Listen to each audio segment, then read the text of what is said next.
আজকে আমি একটা রেসিপি বানাচ্ছি পালং শাক দিয়ে। পালং শাক, কুমড়ো, বেগুন, ছিম সব কিছু দিয়ে একটা তরকারি বানাবো। দেখুন কিভাবে বানাই তরকারিটা। এই জিনিসটা দেখতেছিলে তুমি? প্রথমে একটু জল দিয়ে দিলাম, আলুগুলো দিয়ে দিলাম,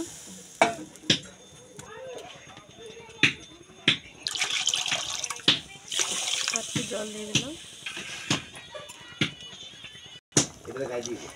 এ দেখুন জল গরম হয়ে গেছে। এখন আমি এর মধ্যে কাঁচা লঙ্কা দিয়ে দিলাম, লবণ দিয়ে দিলাম,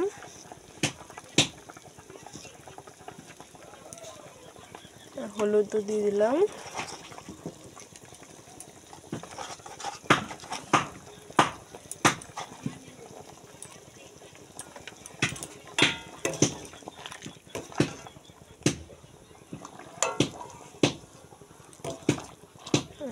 আলুটা সেদ্ধ হয়ে গেছে।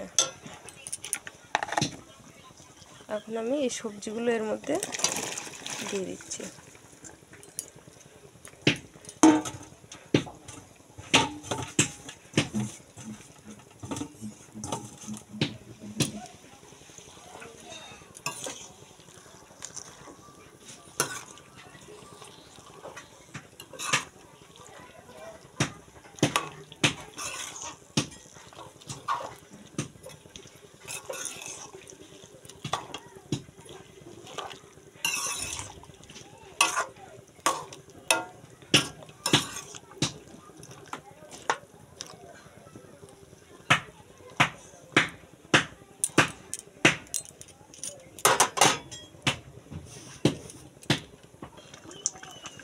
এই যে হয়ে গেছে, আমার সব কিছু সেদ্ধ হয়ে গেছে।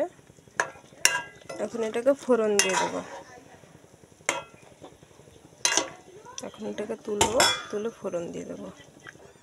এই যে নামিয়ে নিয়েছি, কড়াই গরম হয়ে গেছে, তেল দিয়ে দিচ্ছি।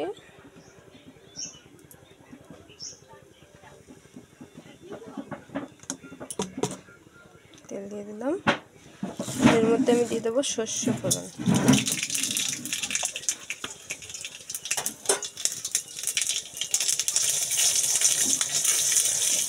সর্ষেটাকে একটু ভেঙে দিচ্ছি এইভাবে নেড়ে।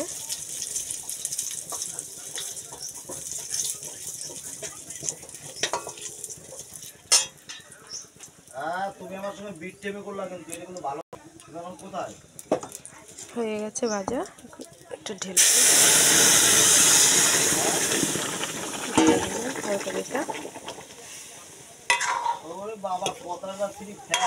এখন এটার মধ্যে আমি ধনেপাতা দিয়ে এটাকে নামিয়ে ফেলবো।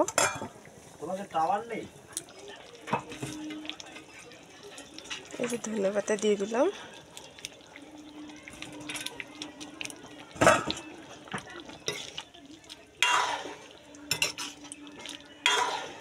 হয়ে গেছে, এখন নামিয়ে ফেলবো এটাকে। এভাবে রান্না করে খেয়ে দেখবেন, খুব ভালো লাগে। খুব কম মশলার তরকারি, এটা খেলে কোনো ক্ষতি নেই শরীরের,